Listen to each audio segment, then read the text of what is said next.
And we are live. It's Dr. J here in the house with Evan Brand. Today's topic is going to be wonderful for the podcast. We're going to be talking about the mold gut connection, how your digestive issues may be exacerbated by mold toxins. So, great topic here. Evan personally been affected by it himself, and we see lots of patients all the time with these issues. So, let's dive in. Evan, how are we doing today, man? Yeah, man, doing really well. And a lot of people have been to naturopaths. They've been the functional medicine people. They've been to Mm-hmm. conventional doctors. They've been treated for SIBO and SIFO, whether it's rifaximin or natural SIBO protocols. Maybe they've done SIBO diets or some of these rotational food diets and that sort of thing. Maybe they've tried berberine, oregano, garlic, and maybe they've made some progress, but then they're still stick. They're still suck. I'm going to mix up my words. They're stuck and sick. Yep. So that's a bad combination of Yep. S's. And this is likely due to a mold toxin problem because I've seen it too many times and I suffered on my own. And even the labs now tell Mm-hmm. us, they give us a cookie cutter report, but that cookie cutter report nonetheless is still valuable because even the lab has painted the connection between mycotoxins, which are essentially mold farts that you breathe in a water damaged building, and the connection to certain bacterial overgrowth, specifically Clostridia, but also Candida. And the mechanism of why this is so damaging, especially to young children, is because we know that Clostridia bacteria screw up the organic acid levels called HPHPA, and this affects levels of neurotransmitters. So when you get these children, they have behavioral issues. They may be diagnosed with something like PANS, which is a pediatric acute neuropsychiatric syndrome. These kids usually have sensory problems, food sensitivity, skin issues, histamine problems, allergies. Maybe they're biting children, maybe they're angry or irritable. This can all be traced back due to this toxicity. 100%. So that's quite interesting. Now you talked about mycotoxins essentially being mold farts. So essentially the mold off gases, right? And you different kinds of mold, right? It could be penicillium, it could be aspergillus, right? It could be the black mold, stachybotrys, these type of things, and then they produce various mycotoxins. And when we do different tests like plate testing on homes, supposedly each mold or so can produce about 300 different mycotoxins, whether it's ochratoxins or alanine. Is that correct? Yeah, which is crazy because we can only test for a very, very small amount on the urine. So really, we're trying to just look for some evidence of this bonfire. We're looking for the ashes. Oh my God, there must have been a fire here. This big mold exposure. We're Mhm. only looking at the tip of the iceberg. So, yeah, you're right. Our testing is good, but it's still very primitive compared to the amount of mycotoxins that are being produced. Yeah, and the type of organic acid testing that we're doing is on the Great Plains. We'll look at some of the organic acid compounds that correlate with like aspergillus or different mold toxins. Is that correct? What are those big mycotoxins? What are the big organic acids again? Yeah, so it's Forget. all on Do you page remember them? ones. Yeah, so you'll see oxoglutaric. Yep. You'll see citric acid can be high in a fungal overgrowth too. Hmm. So it's all page one. Oxoglutaric, you got hydroxybenzoic, which is related to bacteria. I could pull up an O, but in general, it's just page one. It's typically numbers 1 through 18. If you see any big red flags on that, you either are a combination of a bacterial overgrowth, specifically a Clostridia problem, and or candida or fungal colonization. And the lab indicates this. So tartaric acid would also be on there. Carboxycitric acid is also on there. So in parentheses, you'll see under these organic acids now, which is great because this has improved over the years that you and I have been running these labs. It now says aspergillus. So on number 6, which is tartaric acid, under number 6, it'll now say aspergillus. And you know if that's elevated, you're colonized for aspergillus, which means that you've now been exposed to couple situations could have happened. Either you had a large enough amount of mold, you were exposed to mold long enough, or your immune system was weak enough to where now you've become a mold factory. So you can be a mold reservoir, more specifically a mycotoxin reservoir, where you've just had this exposure at the moldy hotel in Mexico, and then you come back home and you're sick. Or if you were weak enough, now you're growing mold. Even if you move to the desert to avoid mold, you stay sick because you've got that colonization. So with an oat, Colonization that's happening. yeah, so you can prove that, which is very important because now that would justify the use of herbal antifungals to try to remedy this situation. That makes sense. Let me go pull up one of my old oat tests. Let me see if I can find it. Hold on. Now, the conventional treatment is typically antifungal medications that are going to knock this out, but as you and I, with our functional practice, we don't like to use that. So, yeah, so number 4 would be classified as a fungal, the furan 2,5-diacarbolic. You've got that Yep. furan carbonoglycine. Yeah, so number 6, yeah. So this is old enough where they didn't have the molds, but on the new ones, in It'll parentheses, say it shows it. aspergillus. Is it aspergillus for all three of these? Yeah, and then number 9, the tricarbolic is Fusarium. Fusarium, yep. And then arabinose and tartaric are also correlated with yeast overgrowth. So Yeah. this test here, for instance, I did a Great Plains and a Genova test at the same time, and this one actually came back much higher on the arabinose side than the Great Plains than the Genova tested. So it's interesting, different samples and such. But yeah, this one arabinose is strongly correlated with candida. But then I you just have ran what my oat. I've got candida right now too, so I'm on a protocol right now. I just to ran my knock it oat down. recently. Yeah, I showed up with Yeah, candida, and I want people to know because you were a speaker on the event. It was called the Candida Summit, which I ran like correct. 5 years ago, and we had like 30 people talking about it. And I could look back, but I tell you, I don't think anybody had made the connection here, which was the mold candida connection back then. And now what I'm finding is basically you're just playing whack-a-mole with candida until the mold's gone, meaning you may rotate through various rounds of antifungals, but out the back door, you've got to be using the appropriate binders to pull out the mycotoxins. So if you're just beating candida down and it keeps coming back, it's probably the mold, not the candida that you need to be after. Yeah, and that's where it's good to run a test like this. Also, maybe a urinary mycotoxin test, or just make sure your environment's good. Because I always tell patients, if the environment's not good and you're having reoccurring issues, then you're just not getting to the root cause. So the first thing is isolate the environment. Make sure the environment, your home, your apartment, wherever you're living, run a high quality mold plate test on there. We'll put links down below where you guys can access the plate testing. Uh, Isolate that, right? Make sure there's no water damage, or if there's been leaks, make sure it's been something that's been addressed and dealt with. Make sure that's dialed in. The second thing is you can run a test like an organic acid test with your functional medicine provider, see if there's any colonization. And if that's chronic, then you want to get to the root on that. And then you can always run urinary mold where you're looking at mycotoxins coming out in the urine. That can also be helpful. But typically, if this is good and there's nothing at the home, then you're probably in pretty good shape. And it's probably more of an acute kind of dysbiosis thing, probably from poor diet, poor digestion, other bugs, other infections, etc. Yeah. And the cool thing is that you can kill two birds with one stone, or even three birds with one stone. And what I mean by that is, let's say you run that oat and you showed the elevated arabinose, we know there's a candida problem. But if we see tartaric above that's high, and then down below we see some of the bacterial overgrowth markers, the blends that you and I formulate and have, we might be able to kill bacterial overgrowth, fungal overgrowth, and a candida Bingo. problem all in one fell swoop. And that's incredible. And your gastroenterologist or even your mold doctor is likely not going to be able to do that. They may come in specifically with itraconazole or fluconazole or nystatin. But as you know, we're facing this big problem of antifungal resistance, just like we're finding with antibiotic resistance. And so now you've got these very virulent strains, which are difficult to kill with the conventional medications.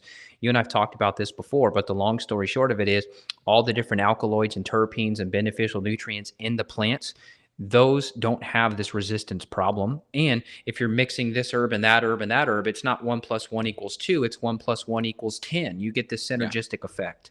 Yeah, you see the same thing with addressing bacteria and other bigger bugs. Berberines and Artemisia or wormwood have synergistic effects. Also, the fact that you get a lot of antioxidants in a lot of these herbs. And so, especially if they're high quality, you get a lot of antioxidant support because when you start killing bugs, there's a lot of oxidative stress that's happening. And then when you provide like an antifungal, like a diflucan or an amphotericin or a nystatin or a ketoconazole, obviously there's no antioxidants in those. It's a drug. And so you're going to have a lot of oxidative stress. So it's nice to have a blend of different herbs in there, one to prevent the resistance. And then also, people have yeast issues. A lot of times they have bacterial bugs as well. And efflux pumps are a big thing that a lot of bacteria and bugs use to kind of protect themselves. So I kind of say like a bacteria is like a sinking canoe, right? And essentially you poke holes in that canoe with a lot of the herbals. And think of the efflux pumps as the person in the canoe bailing water, right? So they try to keep on bailing water so they don't sink, right? And so think of the herbals when you inhibit the efflux pumps, whether it's with ginger or different antimicrobials, it's like taking the buckets away from the bacteria that's bailing water and allows them to sink better, allows them to effectively be destroyed. That along with addressing biofilms too. Yeah, that's awesome. And the cool part is too, you can minimize the die off if you're doing this right. A lot of Mhm. people when they hear these conversations, they get afraid. They go, "Oh my God, candida, mold, bacteria, parasites, worms. Like, oh my God, this is a lot of stuff in me. I want it out of me, but now I'm afraid. Am I going to feel worse before I feel better?" And the answer is if you do it properly, that should be minimal to a non-existent problem. I think you and I have refined our protocol so much over the years now that we have these tools and these other therapies in place that are standalone products, but we often add those in Or if we see that we hit a roadblock or a big bump in the road, like a die off, we can change dosing, we can rotate, we can add in other support. We're always talking about liver and gallbladder and binders and hydration and biofilm. These other pieces, these other variables, these are the make or break things for some people. 100%. And when people kind of want to go after the gut, we live in an antibiotic like kill, kill, kill generation. So people tend to, when they find out they have an issue, they want to go kill, kill, kill. And that can be very stressful on the body. So it's always very important to calm down the inflammation, get the immune system stronger, get the hormones that help with anabolic metabolism, which is healing, recovering, anti inflammatory support. That kind of sets the table because the more stressed and inflamed you are, your lymphatic system, your detoxification system, your immune system won't work as good. And plus, people forget your detoxification system, right? The cytochrome P450 oxidase pathways, especially the phase 2 pathways, they're going to run off of a lot of sulfur based amino acids. And so if we don't have great digestion and we're not eating, good healthy animal protein or good healthy plant cruciferous vegetables, if we can tolerate them and can't break it down, we may not have a lot of those sulfur building blocks to run those phase 2 pathways. And so that's why kind of getting the deck set, so to speak, so we can really hit phase 2 better, just not with support, but just by getting digestion working better and a good diet working better, sets the table and allows us to effectively kill so much better. Yeah, and I know we've talked about a lot in a short amount of time. We've gone fast, so listen back as needed. But I want people to understand the connection because of the title Hmm. of this episode. I want people to understand the mold gut connection. So the connection is the following: the mycotoxins weaken the immune system and allow the opportunistic bacterial overgrowth to thrive, along with the candida. So if you're working upstream at the SIBO situation, but you've got an underlying mycotoxin problem, you've got to address that if you fully want to get better. The other mechanism of the mycotoxins is a couple. Number one is they damage the microbiome. So we know specifically mycotoxins do the same thing as like food allergens. They disrupt the gut barrier and create intestinal permeability. So that's another reason you want to pull those out of the circulation by using specific binders based on your labs. And then the other mechanism too is we know mycotoxins affect the brain chemistry and specifically lower dopamine. So when you get into pain signaling, you get into motivation and mood and just your overall vitality. If your brain chemistry is affected, we can also measure that, but it could be directly attributed to the toxin. For example, in like rat studies, when they inject them with mycotoxins or expose them to mold toxin, the dopamine levels crash. So now all of a sudden you've got this brain chemistry piece to address too. Now people have heightened pain sensitivity. They're depressed. They may be just more flat with their life. Once again, they go to their psychiatrist. They're not going to bring up mold toxicity. They're putting them on an antidepressant medication. They're never going to say, hey, oh, your basement flooded. That's why you're depressed and anxious and you have diarrhea. So the connection of the gut symptoms too, the diarrhea, any type of bloating, burping, digestive pain, especially in children.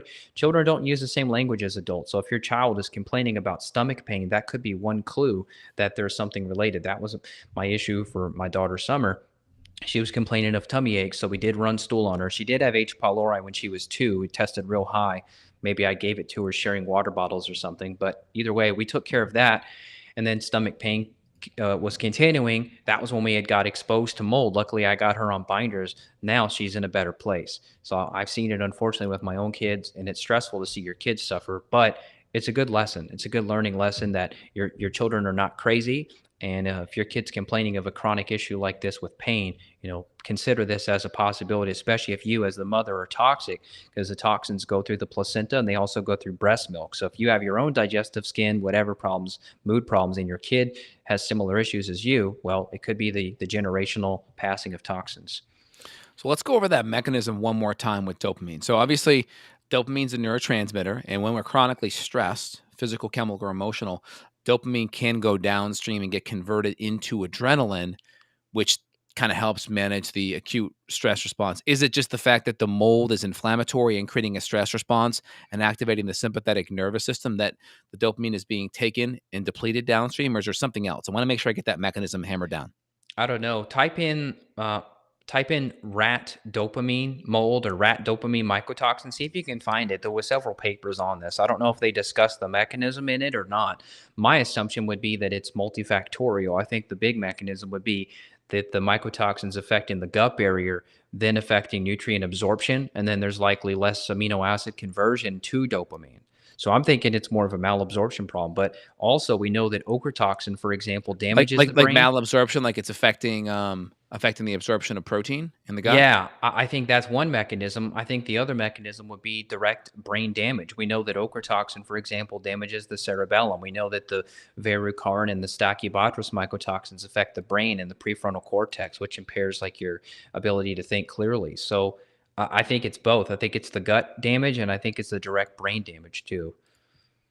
I'm going to pull it up here now. Can you see it on All right. screen? Yep. Let me make it bigger on my side here. Yeah. So many mycotoxins, trichothecenes, that we test that in some of the mycotoxin tests.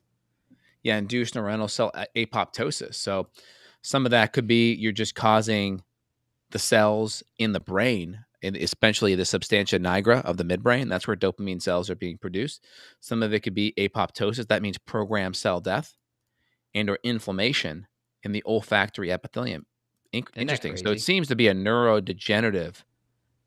And then look, it says ochratoxin A causes acute depletion of dopamine and its metabolites. Look at So I that. wonder if that's it sounds like it's possibly a stress response, right? Because Mhm. dopamine tends to go downstream to adrenaline.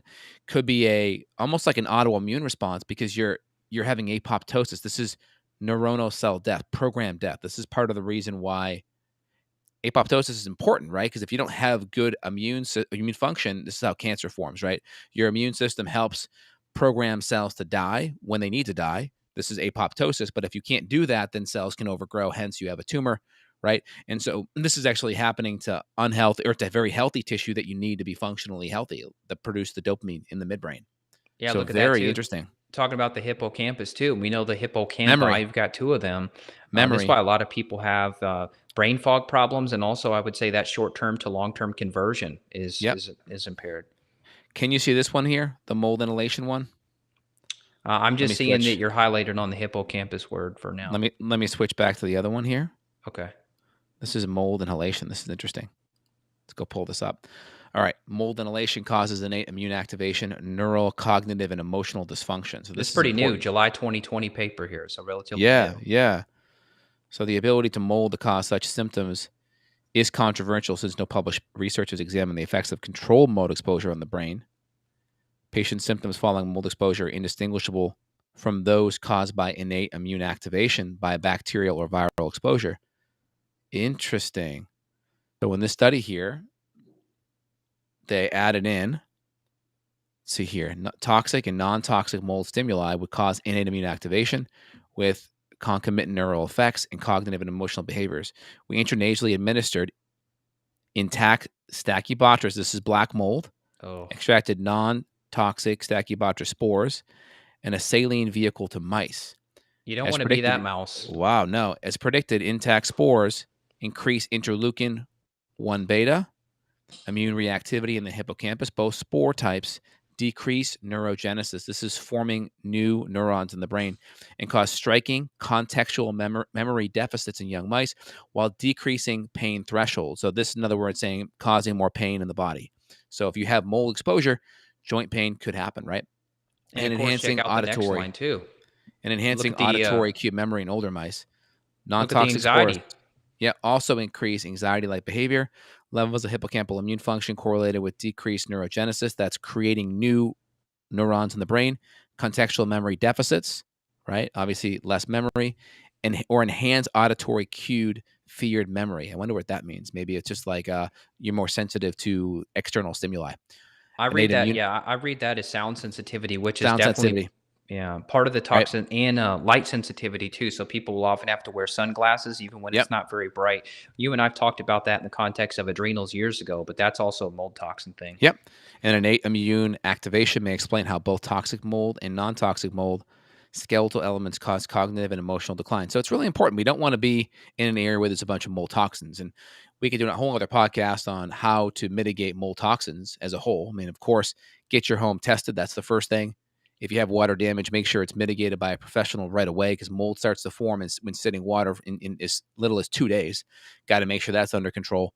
And then if you're on the fence, get yourself tested, right? We'll run an organic acid test. Maybe you run a urinary mycotoxin test and see what your actual load is. But again, one of the big telltale cue signs is, get out of your home if there's mold there and you start feeling significantly better and you go back, you notice an increase, definitely get your home tested, definitely get your internal mold tested as well via your urine.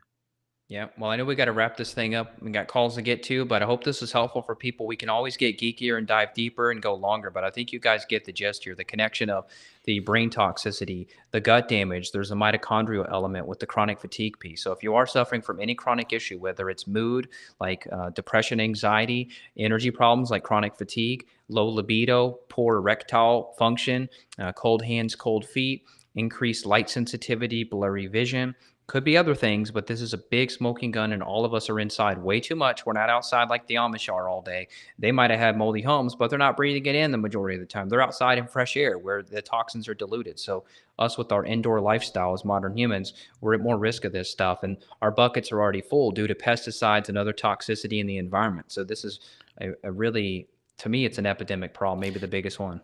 And not everyone is as genetically sensitive, right? Some people, they go into a moldy area, they get brain fog right away. Some people do fine. Either way, it's definitely a stressor in the stress bucket. And if you know it's there, you definitely want to pull it out because it's going to help give you more resiliency and more adaptability. So great podcast today, Evan. Anyone listening on the audio version, we pulled up some studies and some lab tests on the video version. We'll put the link down below so you can see the video version. We'll put some links to some of the labs and the products that we talked about today so you guys can take a look at those. Evan, great chatting with you. Head over to evanbrand.com to reach out to Evan via functional medicine nutritional support worldwide, as well as justinhealth.com, Dr. J, myself, justinhealth.com. For myself, we are here to help and support you guys wherever you are. Have a phenomenal day, everyone. Take it easy. Bye bye. Take care. Bye now.